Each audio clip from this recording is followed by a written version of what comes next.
the Biofriendly Podcast. It's the Biofriendly Podcast. I can hear and I can feel. You can feel. I can hear. I realized that I normally move the coat hanger over there. So But today we're going a little crazy. going a little wild. We're gonna podcast. Hey, No phone calls. no phone calls. Absurd. This is insanity. I mean, how many years have we been on and people are still calling in the middle of the show? Middle of the show, like we're gonna answer. Don't they understand? Don't they get it? They don't. 200 years we've been on the air. They don't. We were there when Alexander Graham Bell invented the phone, and we said, "Not now, sir." And we said, I don't know about the environmental impact of this. I don't know if what we this is said. going to be a good idea. That's what we talked Alex. about. Look, Grammy, Al. AGB, good old AGB. That's what they used to call him. Al. Yeah, AGB. Yeah. Al Bell got the ill communication. Al Bell got the ill communication. Spread it all around the nation. That's right. Yep. That's right. He was. Well, we have the sky is crying. The sky is crying. The sky is crying that it is another rainy morning here in Los Angeles, and we know why. We know why. Yeah. And I made it even worse. How? Because you can see I brought out her Oh microphone. Oh my God. On instinct. Oh, Jacob, our hearts. My heart can't take it. The sky can't take it. Jacob, my heart is. I literally brought out the microphone. And it was, Saudace. The feeling of loss, of missing. I was like, empty Mike's and empty Ronnie. She's gone. Our Veronica is not here. Well, she's not still forever. alive. Not forever. I made that sound the wrong. That was, it seemed out. like she died. Sounded like she died. Yeah, but no, she's fine. She's fine. She's actually fine. probably better than she's fine. happier than us. Yeah. She's in Hawaii. She's in Hawaii. Yeah, she got. Okay, maybe it's Ronnie calling. She's like, guys, can I be on the show by phone? She's so committed to being on this show that she's trying to dial in from her flight. You know what? She is a committed worker, and she's a wonderful person, but she also likes to have her Ronnie time. So I guarantee that is not Veronica. That is not Veronica. No, She is in Hawaii with her friends and doing nothing else. I know. You remember when we said goodbye yesterday, we were kind of half joking about, like a text, like just check in just to make sure you're safe. And she's like, you will not hear from me at all. No, guys. No. I'm gone. We do sometimes feel, because there's a good, we joke, we say 32, but there's a good age difference, and so sometimes we feel a little bit like dads, a couple of dads looking after our kiddo. She jokingly calls us her foxy moms. Foxy moms, yeah.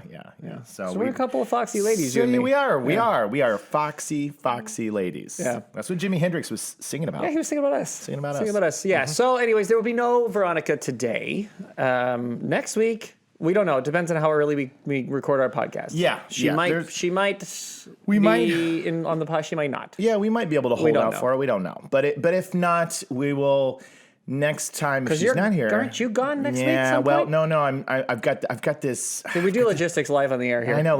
Let's talk about our schedule real quick. Yeah. Tell me, Noel, what do you got going on? So I think it's 7:30. 7:30. I'm gonna make sure that I've got to handle a board meeting situation. Okay, yeah, that makes sense. I'm gonna be busy with that one. Yeah. So I'll probably want to spend some day looking over that. So I'll probably spend let's say 11:15 to 11:45. Okay. Let's break it down minute to minute. No, but if she's not on the show next week for any reason because of our recording schedule, which will not be a slight on Veronica. No. It'll just be a slight on the fact that we don't want to wait. Exactly, because we don't want to wait. But we will. I think that the energy will be she's returning. Right. Right. We say things at the same time now so often. Like just yesterday, I said something in the kitchen and Noel said something exact same time at the table when we were having lunch. Mm-hmm. And it's just so funny because we are around each other so often that we have a lot of the same responses. And so we say them at the same time now. Well, Jacob and I we've joked recently that if our wives decide that's it and they're done with us. And it's a good possibility that's coming. I think so. Our marriage won't end. No. Yours and mine. So we'll just just get an apartment We're together. moving in together. Yeah. We're moving in together. Yeah, because it's become like that. Yeah, I know. It's become like It that. has. We do finish each other's sandwiches. Lunch. Yeah. I was gonna say that's actually the subject of like they need to bring back the kind of the buddy movie, like the Wedding Crashers and all that. They need to bring that back. Yeah. And I think a good subject would be these two guys that their marriages fall apart and they're gonna make the best of it. Yeah. They're gonna move in together and just rage. And then they try to rage, and it just all goes wrong. It's just terrible. Everything it's goes not wrong. what they They are wanted. not college age anymore. They can't do it. No. So it's like a variation on old school a little bit, but instead of like old school where they do the frat thing, but this one's like literally they're forced into it and they think it's going to be great. We could do this on Biofriendly Planet if they're two environmentalist podcasters. Yeah. So during the day they're talking about the environment. Their job is the environment, and they've got like a background environment thing. But the story is about these two animals. Do you guys want to see that? Do you guys want to see us make a comedy movie about two buddies that run an environmental podcast and are trying to save the planet, but the one thing they couldn't save was their own marriage? Oh my God, that's not bad. That's not bad. That would be a funny movie. From now on, we may do half education, half developing pitches to our audience. I kind of feel like that would blow up the channel if people were like, Watch that show. you find out about the environment, but then you also see a good 80s sex comedy. Yeah, exactly. Sex comedy. I love it. Yeah. I love it. So how are you feeling on this rainy day, despite the lack of Ronnie? Well, my heart, my heart. you can tell, is I'm at a loss because having her not here hurts, and the audience I think feels the same way. Like they're not going to hear her giggling. You don't in the hear background. the giggles. That really does make it, and that's obviously going to affect the show. But you know what? As the great Celine Dion once said, my heart will go on. And we will continue to provide top quality content. What drives me crazy is my brain was going. Same joke. Yes. Same joke. Same exact joke. You know what? We'll have fun in our apartment. We're really going to have fun in this new comedy that we're going to make. Because I literally in my head, I was going to say, well, as the great Celine Dion said, your heart will go on. Oh, my God. Well, we just say the same jokes now. Exactly. So that's okay. It's fine. It's fine. Well, do you want to jump in?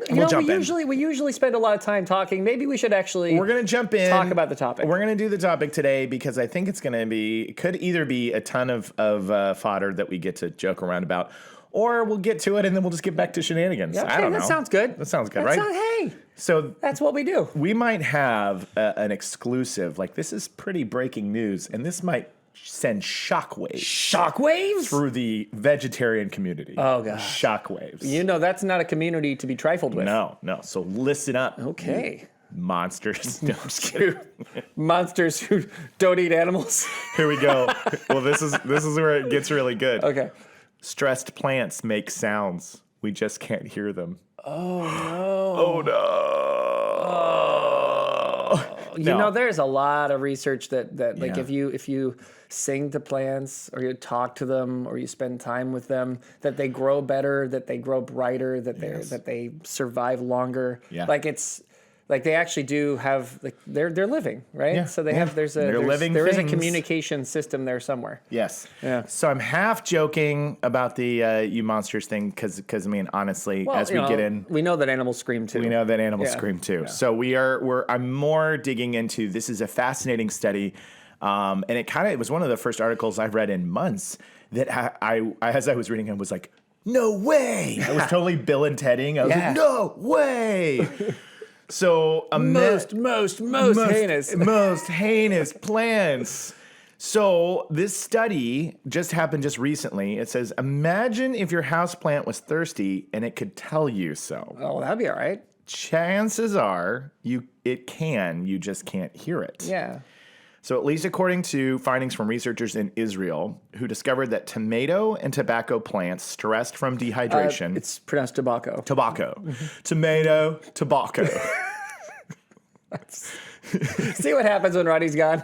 Just all hell breaks loose. Tomato, tobacco. I actually, by the way, from now on, I'm going to refer to it as tobacco. Tobacco, because it's a way more fun word to say. It's the way we say it. When people will be like, is that a tobacco plant? I'll be like, actually, it's a tobacco plant. Tobacco. Tobacco. Yeah. So in this study, they only tested two. And also cannabis. Cannabis. Yeah. Okay, so we have tomato, tobacco, cannabis. tobacco plants stressed from dehydration or having their stems cut emit sounds comparable in volume to normal human conversation. Okay? Now listen to this. Okay. The sound is kind of a snap, crackle, and pop, though more like bubble wrap than Rice Krispies, or like someone slowly typing on a manual typewriter. Okay. So they did this study, but before you panic I'm very panicky. Yes. I don't know if I'll be able to smoke a cigarette again. Yeah. So this is, I know what? I said I'll never be able to smoke a cigarette again. Because of the tobacco. Yes. Because you're burning the tobacco plant. And you know how much I love cigarettes. Yes. So before everybody starts going, oh no, I'm torturing these plants. Yeah. Okay. You are. So I brought two What? studies. No. I brought two studies, and this is right out of the gate so that you can hear this information and not be like, I don't want to know this because I got to eat my celery, and eat it and let it crunch in your teeth. Yeah. It says the researchers found no evidence that the plants were making the sounds on purpose. The noises might be the plant equivalent of a person's joints inadvertently creaking. Right. Okay, so that's an interesting thing. So a plant biologist at the University of Leeds in England, he did not contribute to the study, but he's a scientist, and he came in and said it doesn't mean that they're crying for help. Yeah, now I just want to clarify, and they probably don't say this in here. Yeah. But like, you step on a plant and it goes crunch. Right. Because it's, it's filled with plant goodness that's crunchable. Right. But this is just sitting there. Sitting there. Okay. So this is where it gets really interesting. It's sitting there. Yes, it's just sitting there. But this happens when you cut it, though, right? No, dehydrated. Oh, dehydrated. Stressed. I'm sorry. I don't pay attention to the podcast. Dehydrated. Yeah. Oh, why should? Why? It's not like I'm here. Why should you? I would never ask you to pay attention to the podcast. Thank you. Never. Thank you. You get me. I get you. That's why this apartment is going to be so It's great. gonna be so great. Okay, so dehydrated. Yes, They're snap, crackle, popping. Snap, crackle, popping. Okay. While the team notes that ultrasonic vibrations from plants have been recorded previously, so this isn't new. They've known about this for a while, but this is where the breakthrough comes. Okay.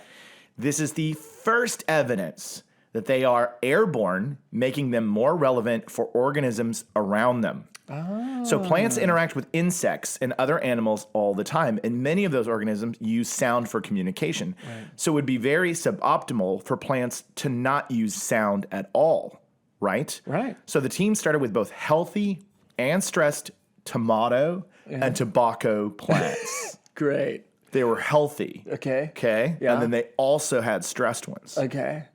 The stressed ones were either unwatered for several days or... Write that down, Ronnie. No! Oh, nobody can... Okay, there we go. Sorry, guys. The stressed ones were either unwatered for several days or had their stems cut. So they were there, and they cut them, or they were unwatered. Yeah. That's what I mean. Yeah. But that's not the sound. They cut the stem, and then they've got the microphone on the thing, and it's going... After this. So it's like, stem's cut. It's like it's hurt. You're going to die. Exactly. Let's listen to you wail in pain. Exactly. Got it. They recorded the... Scientists, I know that it's important. I want to hear this. I know that it's important to teach us all that these things are happening, that this is the truth, this is whatever else. But scientists are like, man, can you imagine if you were the subject? Yeah. And you're sitting in a lab, and these dudes have the white coats, and what a friggin' nightmare! It's like, oh God, I know. Oh no, I'm this person. I'm this rat. I'm this rat in a cage. I'm this tobacco plant. Despite all my rage, I'm still tobacco in a cage. In a cage. Yeah. And there's these dudes just like poking at you, prodding you, cutting you in half. I know. Starving you. I know. And being like, does he make noise when these things aren't going well? Yeah, a-hole. You could have just asked me. Yeah, when I'm stressed. I say stuff. So you want the scientists, instead of actually dehydrating or cutting the stems, you want them to grab the microphone and go, hey, tobacco. Yeah. How you doing? I'm really stressed out because you got a white coat on, and I don't like this. Your white coat reminds me of like some of the past situations I've heard about with like rats and like fish and like shrimp and stuff and like bacteria. And you guys are kind of mean, man. Right. Exactly. You do it all in the name of science, and so everyone's like, "That's cool, it's science." But like, I'm a real tobacco plant. I'm a real tobacco plant from a long line of tobacco plants. People are either smoking me or they're just like seeing if I'm stressed. I told everyone I was going to Hawaii. And then, I got intercepted. And now here I am. I'm not in Hawaii at all. Right. There is a Veronica in the tobacco plants that was supposed to get on a plane. That's what you're thinking about. I'm thinking about, it's going to be Veronica the whole episode. Okay. Yeah, okay. Yeah. Okay. I'm imagining is poor Veronica's there. They're cutting her in half. Mr. No, Carol. And she's like, hey, yeah, that hurts. Stressed. Yeah, it hurts. So I'm going to say things. Yes. Yeah. So they recorded the first group in a soundproofed acoustic chamber and then in a noisier greenhouse. Okay. They also trained a machine learning algorithm to differentiate between happy plants, thirsty plants, and cut plants. Mm-hmm. So this is this is fascinating. No, it's fascinating. It is. And look, I know someone has to suffer. For us to get to know the truth. Yeah. The team found that the stressed plants emit more sounds than unstressed plants. So this is where it gets interesting, right? These pops and clicks are coming from plants that are like, I need water. Yeah. I need it. Yeah. So with a stressed plant emitting 30 to 50 clicks per hour at seemingly random intervals, unstressed plants were much less active. When tomatoes are not stressed at all, they are very quiet. Between the I like plants, the mellow tomatoes. Between the plants, were there some plants that were like cooler? Well, I mean, like where some plants all, man, sucks. Yeah, and other ones are like, Definitely. I mean, they go into here. It said, like because the tomatoes. It said when tomatoes are not stressed at all, they're very quiet. Yeah. So like I think. Well, but I mean, like between the stressed ones, with people, like you'll have that, Roger in the corner is just like, oh, I'm so thirsty. Please give me water. I'm sure there's one. But then Dan, he's like, yeah, man, I'm thirsty, but what the hell are you gonna do? Well, I'm not gonna complain about it. Guys are a-holes. Yeah. I've got nobody over there writing down. I didn't say that. I purposely didn't. I said A. You That's did. not okay? Yeah, no, you are okay. You're okay. The researchers explained that it's unclear whether or not the sounds result from an effort to communicate, yet they note that the sounds have significant ecological and evolutionary implications. And this is where I think it's pretty interesting, because if you put yourself in the mindset of like an animal or an insect, right? And there's like a field of crops that are in a drought. Like that's noisy. Yeah.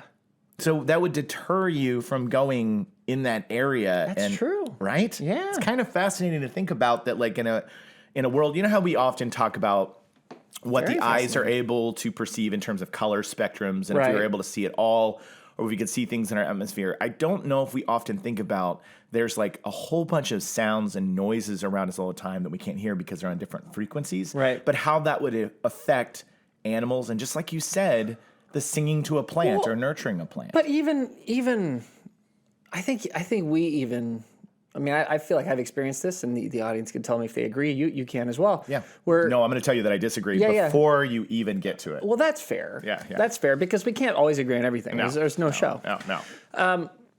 When you just get the feeling of being uneasy. Yes. Right? And you don't really know why. And you're just Yes. kind of like on the edge, and it came out of nowhere and whatever. I feel like people, like we sense more than we know, and that we probably need to throw a few more of us into labs and have people like cut us and do things. We volunteer as tribute. So that we can we'll go. Yeah, that way we can learn. We got to figure this out. But I do think that we sense more than we maybe are consciously aware of. Yeah. Right? I think you're right. Or obviously consciously aware of. I agree. Yeah. and that there's that perhaps this, like you're saying, the multitude of like an entire cornfield that's stressed might put off a feeling that even as a person you'd be like, I don't want to go in there. I don't want to be near that. I feel unsafe. I feel like there's just this energy. Or the feeling of like I want to help. Maybe is there. Right? I want to do something about it. Yeah, because I get that too. Where I really feel like I need to do something here. Like you just, in life, I've just noticed there have been times where I feel more or less inspired, or feel some happiness that's greater, or some sadness that's greater, or some whatever, and not for any particular reason that I'm immediately aware of. I think you're right, and I think even when looking at like paranormal activity, they've done all those studies on places that feel haunted, or people feel like they see things or whatever. I think it's limestone or whatever. They found areas where certain organic materials and rocks and stones seem to like emit certain and capture something from us that it makes people feel a sense of unease or like haunted feeling. Yeah. And so I do think as soon as I read this article, I started thinking to myself, I was like, there must have been a time long before technology, industrial revolution, gear. If you go all the way back to cavemans or even just the Native Americans, Native Americans walking around the plains, that you probably had a little bit of a sensitivity that we don't have anymore. Sure. You know what I mean? Like, Yeah. you could be a Native American family and you could have all these crops, or you could have an entire field. Yeah. And you would wake up in the morning and your sense of unease, your sense of like, is those are in danger. Yeah.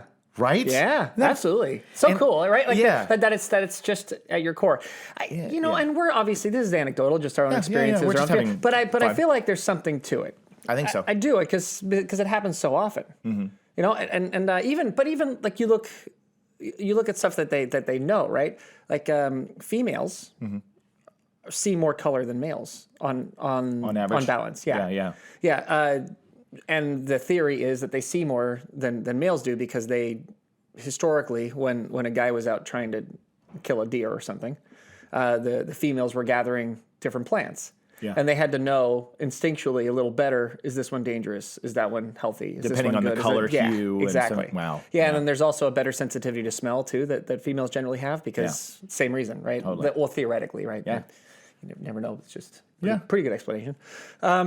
Anyway, so it's like you think about things like that, and then over time, as you need it less and less and less, your brain probably tunes some of it out. I don't need this. Yeah, you're like, it's just fine. This has never failed me before. I go to the grocery store, the apple tastes like an apple. I'm good. Yeah. Over time, you probably just start to ignore things. Yeah. And then later on, you sense it. Like when you're talking about the haunted locations, right? So a lot of times they'll find out later on after a place that's been haunted for 100 years and everybody's got a weird feeling about it. You find out, well, there was a natural sulfur leak or something, right? Like and people are feeling confused, and like there's something that maybe isn't, you can't sense it easily at the time, but you have that feeling and you don't know what it is, and that's like a low level warning that your body's giving you. It's like, there's poison leaking. You need to get out of here into this place immediately. Get out. If I have to tap into your fear membrane to get you out of here, I will. Yeah, like the instinct is still there. Yeah, and the ability to perceive it is still there, even if you aren't really top level aware of it. Yeah, and I think that a study like this actually helps me in some ways because I know there's a part of me that believes in the unusual and the supernatural, but then there's a part of me that's a skeptic about a lot of things that are said or claimed. But you meet people through your life that seem to have intuitive feelings, gut instincts, and I think that there's probably a lot of truth to that in the billions of people on this planet, that there's probably people that have retained or at least have access to a lot of our ancestral ability to sense something is amiss more than somebody else, you know? So that person... I think your Native American example is probably a pretty good one just because you... And I'm sorry to cut... No. Yeah, you're right. But like you figure if someone's using something more recently, right, on the genetic line, right, then it's probably more developed. Right? So you probably would have on this planet, you're right, for different people who, for whatever reason, have that recessive gene or whatever has passed on a little more often. Yeah, I think so. Just because there seems to be... one of the biggest mistakes we can make as human beings is to kind of assume that everybody on Earth is going through life the same way we are, right? Like that's a big mistake. Right. I mean, you and I are. Of course. That's why we're getting a place together, and it's going to be amazing. Yes. But the majority of people on this Earth are, the individual experience is so unique to them. So it's so easy for us to hear something that we don't quite understand and be like, well, that's nonsense. Yeah. But if you were to be in their shoes, they would be looking at you going, well, that's nonsense. How could you even think that? How did you come to that conclusion? How did you get there? Yeah. And I think that a study like this in a weird way just reminds you that the natural world is functioning in such a way. And so I did make the joke early on, like, oh, you're eating the plant or whatever, and it's in agony.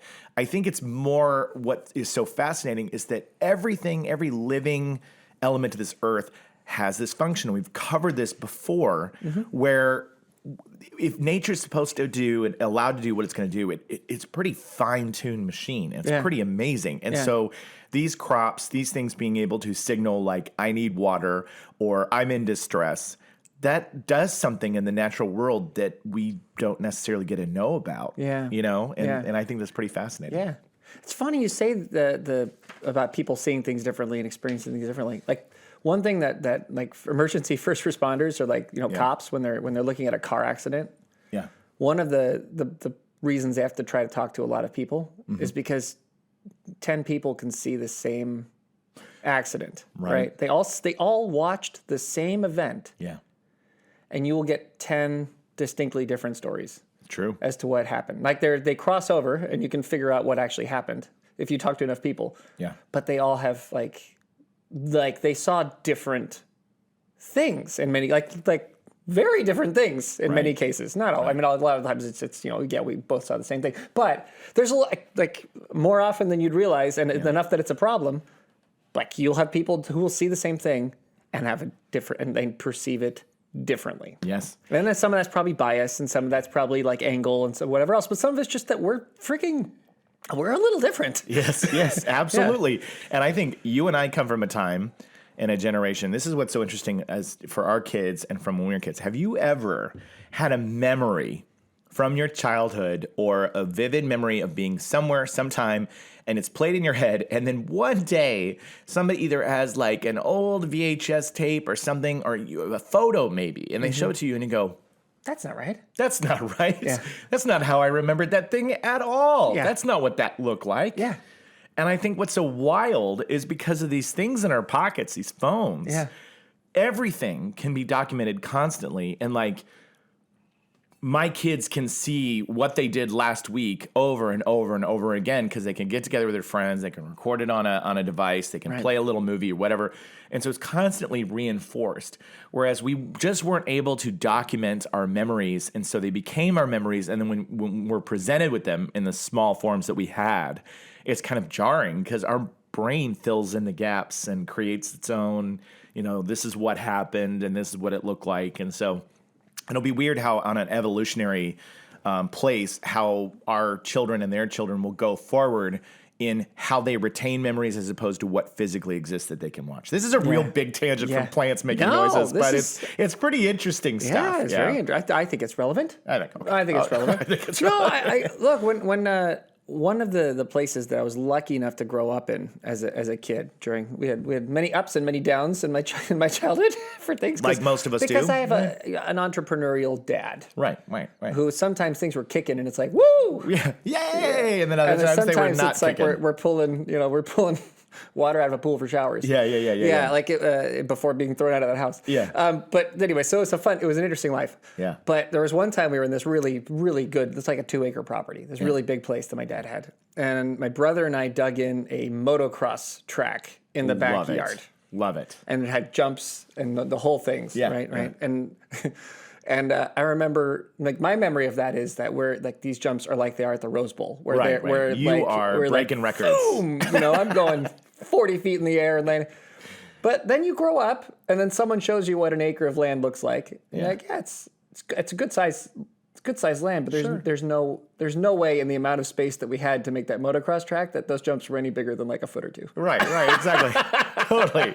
It's like when you visit your elementary school for the first time and you go to the bathroom and you go, those toilets are so low to the ground. Yeah. You're like, oh my God. At the time, it was a normal toilet. Normal toilet. Now I've gotten bigger. Everything changes. Yeah. But I digress. Okay, well, tangential but worth it. Sometimes you have to let us relive our childhood, okay? Yes, exactly. And I think that this talks about, like how we capture information. Look, we're talking about these plants are freaking communicating, and scientists are like, up until this point, they knew they made noise. They just didn't know it was airborne. Right. They were like, they didn't know that you could put a microphone up to it. And you could record the sounds of a plant being like, I'm thirsty. Yeah. I'm really thirsty. Yeah. But it's like this.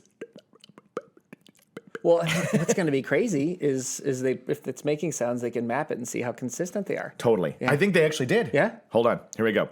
Previous studies have also shown that stress plants send out other signals. They release chemicals called volatile organic compounds and vibrate when experiencing drought. Past experiments searching for vibrations and sounds had used sensors attached to plants. So that's how they were doing it before. But this team of researchers wanted to see if they could detect plant sounds in the air, which they could. They placed microphones about 4 inches away from the plants and found that the stressed crops made noises more frequently than their unstressed counterparts, which I already covered. This is a different article. So this talks a little bit about the differences between tobacco. And tomato. Okay, dehydrated tomato. Sorry, tomato, and tobacco plants emitted an average of about 35 and 11 sounds per hour, respectively. Cut tomato and tobacco plants made 25 and 15 noises per hour. So the dehydrated tomato had more problems than the cut. Well, no, because it was on a scale on each, right? That's right. But Yeah. I think wouldn't that be obvious? Like, because the cut one is potentially dying. Its cries are cut short. Yeah, well, literally. But I mean, if you're cutting it back, there's less. Yeah, it's less that it can do. Yeah. So right? Am I stupid? Yeah. So it's like if you had somebody who was thirsty as opposed to somebody who's dying. Right. It's like the dying person is gonna definitely make noises, but they're just right. Yeah, it's a little less gusto. Yeah. Just to be on the fly of the wall of these scientists, this tobacco plant has a little less gusto. Well, that's because you killed it, Tim. Oh, right. I forgot. I always forget that we do that, Matt. I forget that we killed it, Matt. Humans can't hear these noises. We can pick up frequencies as high as 20 kilohertz. That's the human hears. Although, I'm sure you've heard the study that as we get older, our kilohertz is less and less. Worse. Yeah. Have you ever? There are these tests you could do with your kids where it'll play like a frequency, and they hear it, and they can hear it, but we cannot. And that was a real interesting indicator of me getting older. I was like, oh, my ears. I was like, I can't hear anything. And you and Elliot are going, you can't hear that? Oh my god! And I'm going, no. Crazy, right? Yeah. No, I experienced that in the third grade. Did you? When there was a clock, and I maybe have told this story in the air before. No. You've never told me this story. There was a clock in our classroom, and then for whatever reason, when the second hand would go past, the 55, it would make this, and it was and it was loud enough that it was driving us crazy. Like the kids were like, can you please stop the clock from doing turn it off? Because it was not just noticeable, but it was kind of like a little loud, like a little grating, kind of like nails on a chalkboard. And the teacher was like, "What are you talking?" And she thought we were just messing with her. She thought that we had got together and put together a prank. And then she brought in the engineer, and he took it, and he couldn't hear it. And they to the point where they had the principal come in and talk to us about the fact that we can't prank her. And we're like, we're not pranking the teacher. We hear the noise. Oh man, it's real. Man. Yeah. Do you know what that puts in perspective too? That story. Yeah. There were probably kids all through the ages of industry and technology that were hearing frequencies, and they were flipping out. Yep. And they're like, "Your boy is hysterical." Yeah. Giving him cough syrup. Yeah. And he's like, that's a squealing sound. Let's remove part of his brain. Right. It's like there's a high-pitched squealing in the house. I mean, it's just like, it's crazy. It's in some ways, thank goodness the guys, as they are in the lab coats, testing the people, finding out things every now and then. It's like, well, that's probably a good thing that we now know that we can't hear that frequency at a certain age. And kids, that's why we kill rats and plants. That's why not you. We test other things, not kids. We used to test kids. We kill other things. So we dark. Don't kill you. So dark. But the plants made sounds mostly between 40 and 80 kilohertz. So that's their frequency. When the researchers lowered the frequency of the sounds into the audible range for humans and removed the silence in between them, they sounded like popping. So I actually listened to it before I listened to the sound. It does sound like a pop, like a pop. So it says it's a bit like popcorn, very short. Do you think clicks. it's worth adding the sound? Yes. In post? Yes. So people can hear it right? So, but I feel bad. Do it right now? I thought about doing it, but then I was like, you don't get to hear it. Do you want to just do your best acting job like you're hearing it? I'm going to pretend like I hear it. Okay. So we'll do, just tell me when you're going to play it. Okay, this is it right here. Okay. Ready? This is the sound. Oh my God. Wow, that's clear. That's very... that's distinct. Distinct. So there you go. There you go. I noticed like a touch of like a Southern French accent. Yeah. You can definitely pick it up. You can tell the region that these plants are in. I bet that plant probably really enjoyed a good Tuscan wine. Absolutely. Yeah. Absolutely. Right? You can tell. You can hear it. Yeah. It's right there. The researchers theorized the sounds are caused by a process called cavitation, where air bubbles form and pop in the plant's xylem, the tissue that carries water from the roots to the leaves. It's the same process that causes the vibrations recorded in previous studies with the sensors attached to plants. So that's what they figured out. Stressed plants, They make sound. The sounds are reliable. The machine learning algorithm. Oh, this is it. The machine learning algorithm could even tell the thirsty plants from the injured ones amid other noises in a greenhouse, such as conversations and construction activity. So the algorithm was so specific, knowing that's distress for being thirsty and that is injured. Well, so it's very specific. See that? Yeah. AI, baby. AI, right? That's where the AI is working in our favor. That's what that is. It's a machine learning is all AI is. Remember, everybody, this will be your AI note of the week. Yep. All AI is like the most spectacular plagiarism machine in history. Absolutely. It takes things that exist and it learns from all of those things that exist and then reproduces them. That's what it does. Yeah. And it can be very useful. Yeah. If you use it the right way, come on. Yeah, I had this conversation, our podcast on that, which if you guys didn't listen to the AI one, I think it's very informative and it helps put things in perspective because it's come up multiple times now since we did that show. And I was at a wedding last week. That's why we didn't have a show. I was at a wedding and we were sitting there at this event and we were talking about information and I was using the analogy of the pool we were in as where all the information is instantaneously for all of us. Right. So like there was somebody across the way and I was like, this is AI. I was like, it's literally like once it's we all get it at the same time. All the information is here. Whereas like if I had to learn it, I'd have to individually get it, access the information, go in, and so I was using the analogy of like, that's a fascinating thing, but also why it's limited. You have to give it into the water and then it's like, okay, I understand what it is, but it's not like us who are above it who are able to, observe it was just like, what's happening, have our own experience, look outside of the information pool. Right. And so this is exactly what has been staying with me, which is it's just it's copying everything humans have already done. Right. So if you take something like this, right, where you have a bunch of scientists trying to figure out what are they saying, you can point the pool, you can put the pool around the plants, so the plants can then see, or the pool can see from the plants. Okay, they always do this when this happens. Right. They always do that when that happens. They always do that, and then all of that together give you an answer. Yeah. But but it doesn't need to know the answer unless someone is requesting, someone's asking the question. Yep.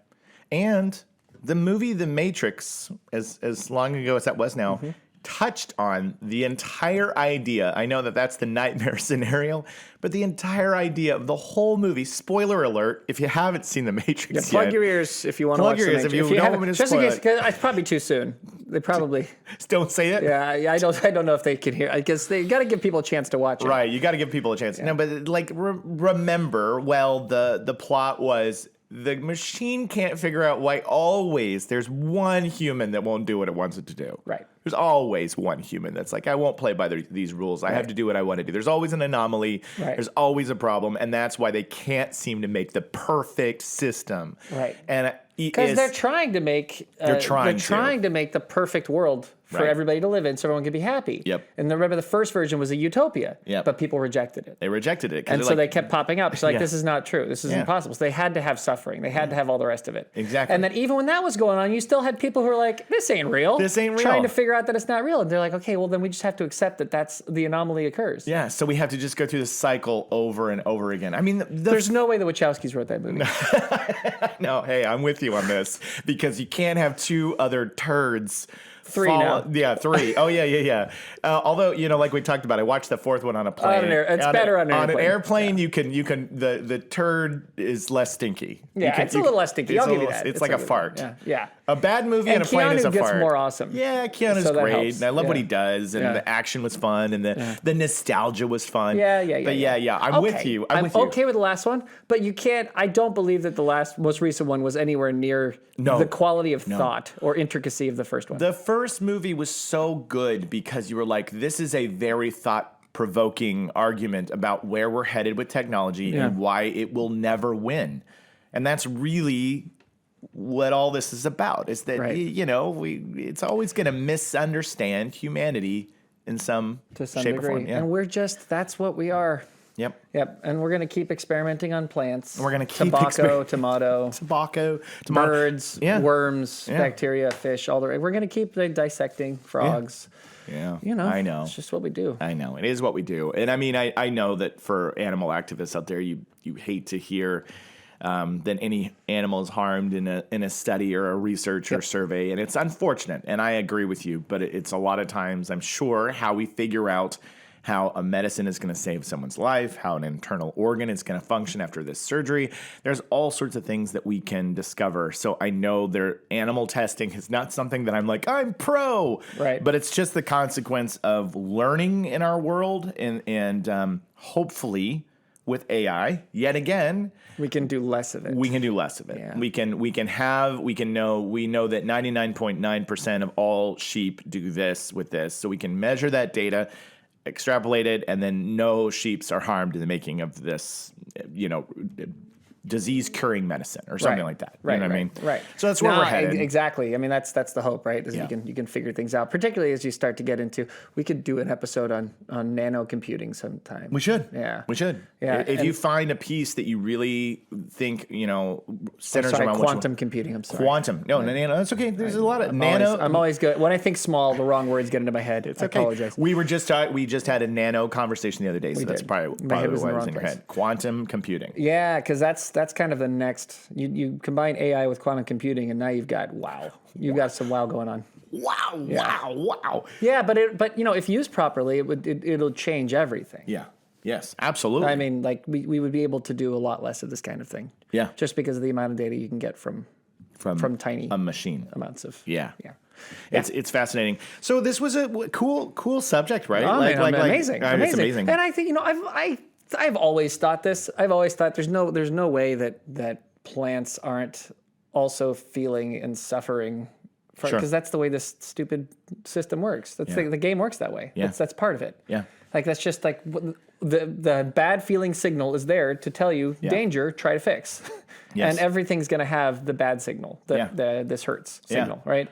And then the good signals are like, hey, more of this. Yeah. Yeah. So that's life, and this makes total sense. It makes total sense. sense. There's no doubt in my mind that this is the way everything feels. It really reinforces too that we did an episode once on forest bathing, and we've come back to that before. Oh, totally related, right? Because if you think about it, if you go for a hike and you're in like a well-nourished forest and the plants are alive and well and they're hydrated, they get great sunlight, and you're walking through and you just feel this sense of calm. Yeah. That's because the tree, they've measured the stress of people going down, the calmness, increasing.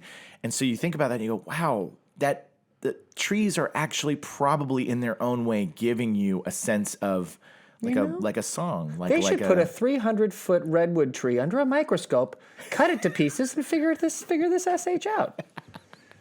Scientists, go grab the prettiest, healthiest tree, bring it into your lab, and just bring a saw over it and be like, are you getting any stressful sounds, Tim? Matt, I think I am. Matt, I am. That's because you're sawing off its leg.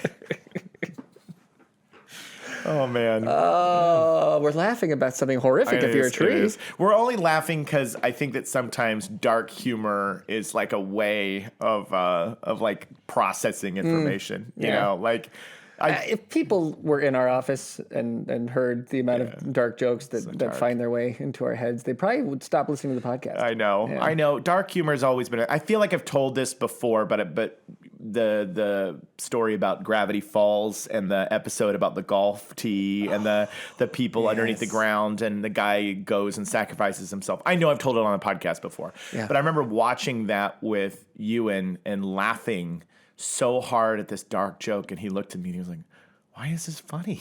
Because this is terrible. But it took a moment for him to access and get to that part of the thinking, which is it's the tragedy is what makes it funny. We're not happy to see the person in tragedy. Right. It's just there's just like a way that your brain can work through like, what if this was the situation? And thinking about a scientist over a beautiful redwood tree and them just being so methodical and not even factoring in the emotion of the tree it becomes funny. Hilarious. It's hilarious because even though it's awful. And also like another example of this, and I've told this to you, maybe not in the podcast. You can tell me if I have. No. But my daughter showed Weird Al Christmas song. Yes, right? you haven't told this on the podcast. Okay. Yeah, so tell us. So the night Santa went crazy, Yes, right? yes. So it's Christmas time, and I said it's. It sounds like I said I was not I gotcha. swearing. No, I gotcha. You've been very good. Our fans are going to probably be like, "Hey, you missed one." She was sharing this song with her friends because she and I laughed hysterically, and my son just hysterically at this song, right? Yeah. But the song is like, it's about Santa losing his mind and like sawing up the reindeer and shooting everybody just in going town mental. and just going insane. Yeah. As sung by Al Yankovic. Yes. Alfred. And it was because of the way Al does it, because of his humor, because of it's dark, but it is just brilliant and funny. Yeah. She plays it for her friends, and her friends are like, "This is terrible." Like, response is, "This is terrible." And Jada was sitting there like, well, I'm sorry. Really funny. I thought it was funny. Really funny.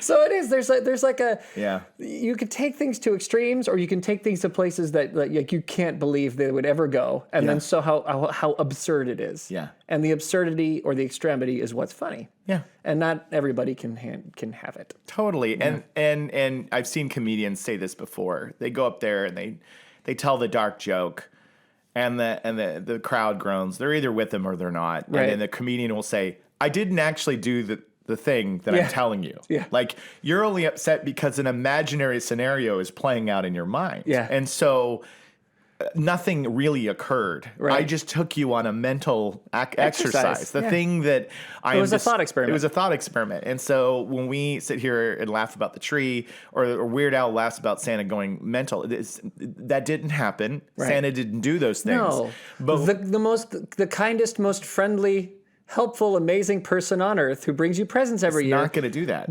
Isn't ever going to do that. No. It's absurd. It's absurd. And so we laugh because it's just letting your mind wander into a place that everybody says, you can't do that. Right. And that's what's fun about it. Is you just think about the funny thing. And so, and that's why you choose the most extreme example. That's why you choose Santa. That's why you choose a redwood tree. A redwood tree, one of the largest living things on earth under a microscope, is ridiculous. It's ridiculous. And guys with lab coats and saws. It sells it. Yes. So anyway, but now that we've taught you all how humor works. Thank you for joining us on the Biofriendly Podcast as we explain how dark humor works.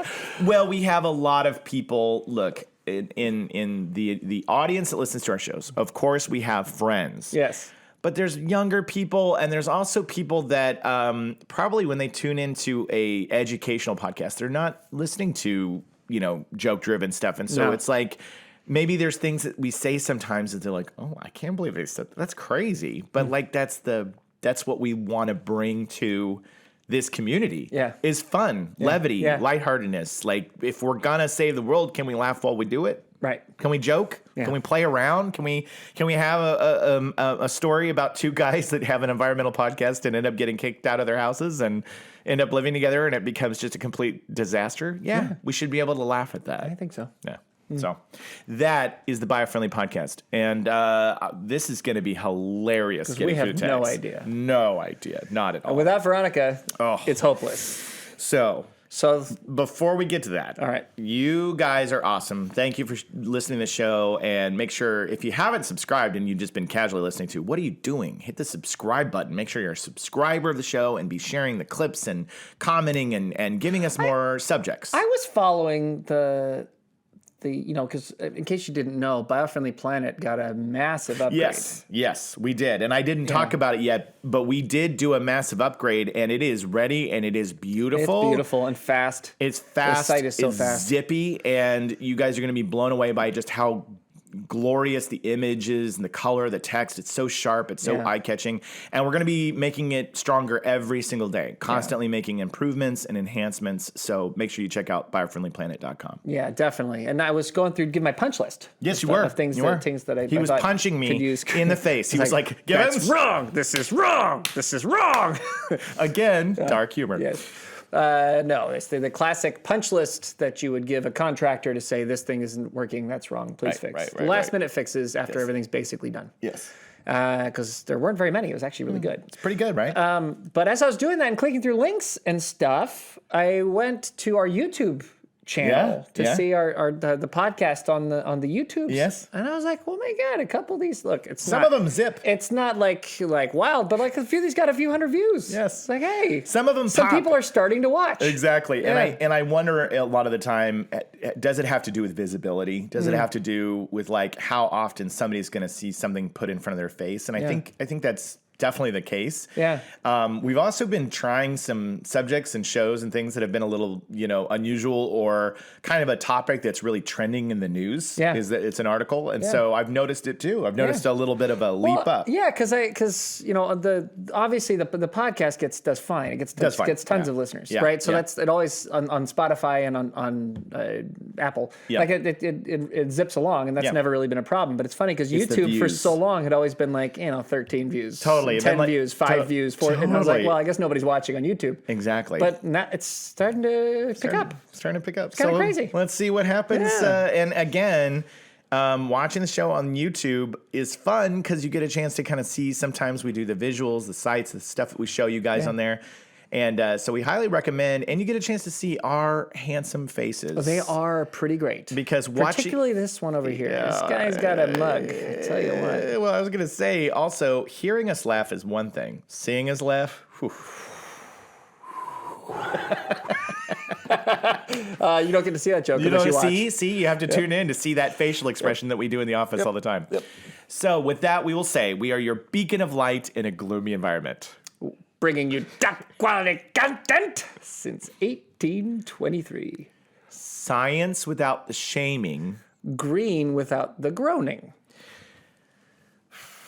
Something about fear and love. I can't remember what this setup is. Like it's inspiring fear and love. That's it. And then mine is this show is about patience. You nailed it. You nailed it. And then careful. You'll catch feelings. Oh, that's a good one. Then I have one more, but it's new. Yeah. It's new. And I mean, look, I barely got to careful. It's a good one. Careful, you'll catch feelings. I barely got that one. It's a good one, but I don't. It's a good one. That's the tag. Yeah, it's really great. It's a good one. If Ronnie was here, she would tell us. Yeah, she would. She'd say, in fact, Ronnie probably, if she happens to be listening to the podcast while on vacation, which she will. You know she's got us queued up in her ears right now. She's going, I don't want to miss it, even though I was there in real life for all of them. Yes. Now the one that I'm not there for, I have to listen to. Oh, there's no way she's listening to this. Girl's on the beach. Good. 6 Mai Tais down, having the time of her life with her best friends. Good on ya. Yeah. Good on you. We're there with you in spirit, Veronica. So, and that's how we're going to end the tags because we have no idea. We have 2 more and we don't know what they are. We don't know what they are. And so we're not even going to do her Veronica says. We're just going to say Veronica says right now. Clinky. Exactly. And that's the show. And I hope she's enjoying it. I hope you're enjoying it. Have a lovely week. It's the Biofriendly Podcast. It's the Biofriendly Podcast.